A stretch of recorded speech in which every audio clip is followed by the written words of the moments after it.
Саламатсыздарбы Ақтоғай тұрғындары, сіздерді қарттар күнімен құттықтаймын.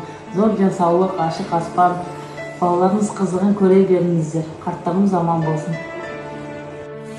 Қариясы бар ел қазыналы ел дейді. Келіп жеткен қарттар күнімен қарияларымызды, ақсақалдарымызды, елдің бірлігін ойлап жүрген ел ағаларым, апа әжелерімізді құттықтаймын. Адал еңбектің символы, әдемі қартаюдың үлгісі, даналық пен данышпандықтың елшісі ретінде арамызда күлімдеп жайнап жүре берулеріңізді тілеймін. Құрметті абзал ардагер ағалар, қадірлі аналар, сіздердің әрбіріңіз өзіңіздің жүріп өткен жолдарыңыз, еткен еңбектеріңіз ұрпақ үшін үлгі өнеге.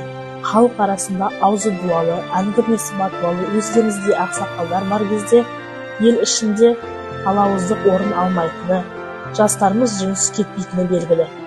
Сіздерді бүгінгі мерекемен шын жүректен құттықтай отырып, дендеріңізге саулық, ұзақ ғұмыр, отбасыларыңызға бақ-береке тілейміз. Қазыналы қарттарымыздың қатары ортаймасын.